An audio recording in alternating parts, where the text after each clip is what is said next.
हाय दोस्तों, आपका स्वागत है अपने Mithila Indian army YouTube channel में। जैसा कि आप जानते हैं, जो एसएससी जीडी है उसने अपना नोटिफिकेशन आउट कर दिया है। तो उससे रिलेटेड जो जानकारी है वो आज इस वीडियो के माध्यम से हम आपको शेयर करेंगे। जैसे कि इसके लिए जो एग्जामिनेशन फॉर्म है वो कब से कब तक अप्लाई किया जाएगा, उसके लिए इसके पास इसमें एज कितना, आपका मिनिमम एज कितना होना चाहिए और मैक्सिमम, इसके लिए जो एजुकेशन क्वालिफिकेशन होनी चाहिए, क्या इसमें एज रिलैक्सेशन कितना मिलता है। उसके बाद हम आपको इसके सिलेबस के बारे में डिस्कस करेंगे। उसके बाद पीईटी और पीएसटी के बारे में भी डिस्कस करेंगे, अर्थात जो इसका फिजिकल होता है वो कुछ किस प्रकार से होता है। उसके बाद टोटल नंबर ऑफ पोस्ट आई है तो किस पोस्ट मतलब जैसे बीएसएफ हो गया, सीआईएसएफ, आईटीबीपी, अर्थात इन सभी में से किस में सबसे अधिक पोस्ट आए हैं। एसएससी जीडी के अंतर्गत बहुत सारे पोस्ट आती है, उसमें से किस पोस्ट में सबसे अधिक वैकेंसी है, आपको किस पोस्ट का प्रेफरेंस देना चाहिए।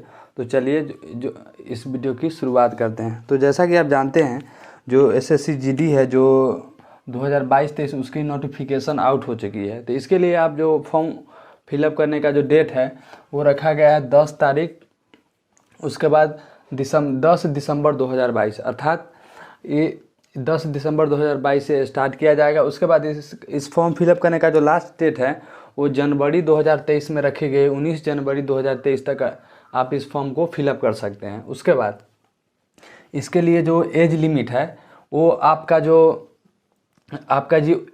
जो एज होनी चाहिए वो 18 से 23 बरस होनी चाहिए, जिसमें आपको ओबीसी और एक्स सर्विसमैन से होते हैं, जो आर्मी बीएसएफ या किसी भी फोर्स लाइन से रिटायर्ड होते हैं, उनके लिए 3 बरस का छूट दिया जाता है। उसके बाद एससी एवं एसटी के लिए 5 साल का छूट का प्रबंध इसमें। उसके बाद ये इतना क्राइटेरिया पूरा करने के बाद आपके पास एजुकेशन क्वालिफिकेशन सबसे मिनिमम 10th पास होनी चाहिए और उसके साथ आपकी एज 18 वर्ष होनी चाहिए। उसके बाद आइए, जब ये सब हो जाएगा क्राइटेरिया, उसके बाद आपके पास एप्लीकेशन फ़ी, तो एप्लीकेशन फ़ी आपको 100 रुपया लगेगा।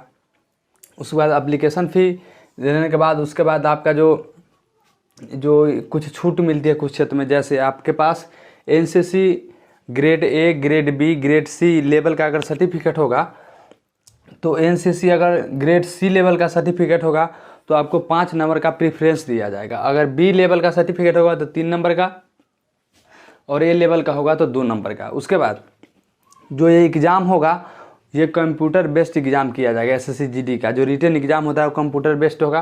तो कंप्यूटर बेस्ड एग्ज़ाम में जो उसका जो सिलेबस है उसको भी हम आज आपको बता देते हैं। तो कंप्यूटर बेस्ड एग्ज़ाम होता है वो, उसमें टोटल नंबर ऑफ क्वेश्चन 100 होते हैं। उसमें आपको 90 मिनट का समय दिया जाएगा, जिसमें रीजनिंग से 25 क्वेश्चन रहेंगे, उसके लिए आपको 25 मार्क्स दिया जाएगा। उसके बाद जीके से 25 क्वेश्चन रहेंगे, उसके लिए आपको 25 मार्क्स दिया जाएगा। मैथ से 25 क्वेश्चन रहेंगे, उसके लिए 25 मार्क्स आपको दिया जाएगा। और उसके बाद हिंदी या इंग्लिश दोनों में से आपको एक चूज करना रहता है, उसके लिए भी 25 marks. Total number of question 100 हो गए और टोटल नंबर ऑफ मार्क्स 100 हो गया। और इसके लिए जो आपको टाइमिंग दिया जाएगा वो 90 मिनट का था, अर्थात 1 घंटा 30 मिनट का। उसके बाद इसमें जो निगेटिव मार्किंग है 0.25 की है।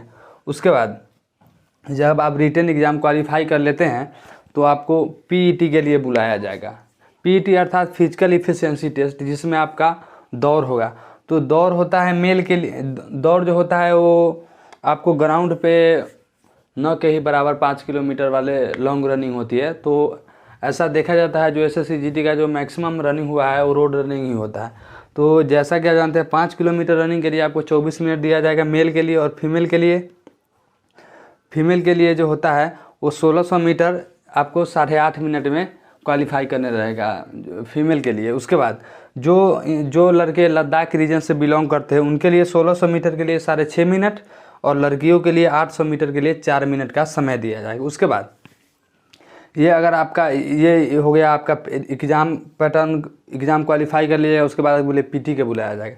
पीटी हो जाने के बाद आपका पीएसटी का टेस्ट होगा, जिसमें आपकी हाइट और चेस्ट नापी जाएगी, जिसमें मेल के लिए 170 सीएमएस चेस्ट होनी चाहिए और फीमेल के लिए 157 सीएमएस। उसके बाद चेस्ट की बात रह गई, चेस्ट 80 सीएमएस मेल के होनी चाहिए, जिसमें 5 सीएमएस आपको फुलाना रहता है, और फीमेल के लिए भी। उसके बाद जो इसका जो वैकेंसी का जो डिटेल्स है, ये टोटल नंबर ऑफ पोस्ट आई है 56,302। इसमें से जो बीएसएफ में है मेल के लिए 9,000 9,392 एवं फीमेल के लिए 1,002 वैकेंसी है। उसके बाद CISF में जो वैकेंसी आई है वही 2,713 और फीमेल के लिए 779 अर्थात 779 आई है। उसके बाद CRPF में आई है 24,529। तो आप देख रहे हैं जैसा कि इस पोस्ट में सबसे अधिक CRPF में वैकेंसी है जो 24,259 के करीब है। उसके बाद CRPF में फीमेल के लिए 25,597 वैकेंसी, 2,597। उसके बाद SSB में 6,123 वैकेंसी मेल के लिए और फीमेल के लिए 1,152 वैकेंसी है। उसके बाद ITBP में जो है मेल के लिए 1,280 और फीमेल के लिए 303 है। उसके बाद जब AR में आते हैं तो मेल के लिए आती है 4,615 और फीमेल के लिए 600 और NIA में 201 है मेल के लिए और फीमेल के लिए 41। उसके बाद SSF में 224 है और फीमेल के लिए 59 है। तो टोटल नंबर ऑफ पोस्ट जो सभी ये फील्ड मिलाकर जैसे BSF, CIF, CRPF, SSF, NIA ये सब मिलाकर जो है टोटल नंबर ऑफ पोस्ट जो मेल में है वो है 48,807। उसके बाद फीमेल में टोटल नंबर ऑफ पोस्ट 7,495 है। तो टोटल नंबर ऑफ पोस्ट हो जाती है 56,302 जो काफ़ी अच्छी खासी है। उसके बाद इससे पहले वाली जो वैकेंसी आई थी उसमें CRPF और उसके बाद CRPF और AR की वैकेंसी उसमें नहीं नोटिफिकेशन में शो किया था, मगर इस बार जो CRPF की वैकेंसी है और AR की वैकेंसी है वो शो हो रही है, तो काफ़ी अच्छी खासी है। उसके बाद आप जब फॉर्म फिलअप करेंगे तो आप फॉर्म फिलअप करने के लिए इसके लिए आपको ग्रेड मिलेगा। जैसे इसके लिए मान लीजिए कोडिंग लैंग्वेज B मिला, इसके लिए D मिला, C मिला, आपको 5 प्रेफरेंस मिलेगा। उसमें से 5 प्रेफरेंस इसमें से चूज करना रहता है। जैसे आप चूज कर लीजिए, मान लीजिए आप फर्स्ट प्रेफरेंस BSF को देना चाहता है, सेकेंड CRPF को, थर्ड AR को, उसके बाद 5th में CISF को और 5 में ITBP को और 6 में SSF को। तो वैकेंसी के अनुसार आप प्रेफरेंस दीजिएगा, क्योंकि जो मेरिट होती है वो जो कट ऑफ क्वालिफाई करने के बाद आपको मेरिट में वो काफ़ी मदद करेगी। उसके बाद जो इसका जो सिलेक्शन प्रोसेस होता है उसमें आपको रिटन एग्ज़ाम क्वालिफाई करिएगा, ये जो 100 नंबर की होती है। इसका जो कट ऑफ है वो क्वालिफाई करने के बाद आपको PET एवं PST के लिए एक ही दिन बुलाया जाएगा, जिसमें आपकी रनिंग होगी, जो वो भी रोड रनिंग होगी। उसके बाद इसमें 24 रनिंग के लिए आपको 24 मिनट का समय दिया जाएगा, मगर आप 24 मिनट उसे मान कर नहीं चल सकते हैं, क्योंकि उतना समय वहाँ पे नहीं मिलता है। उसके बाद जब ये आप क्वालिफाई कर लिया जाएगा उसके लिए आपको मेडिकल के बुलाया जाएगा। उसके बाद आपकी मेरिट आ जाएगी। मेडिकल हो जाने के 1 से 2 मंथ के बाद आपकी मेरिट लिस्ट में आपकी नाम आ जाती है। उसके बाद जो इतना हो जाने के बाद जो इसके अगर आप ज्वाइनिंग कर लेते हैं ये जॉब, तो आपकी जो पे स्केल है वो पे स्केल ग्रेड लेवल 3 की पे स्केल के अनुसार होगी।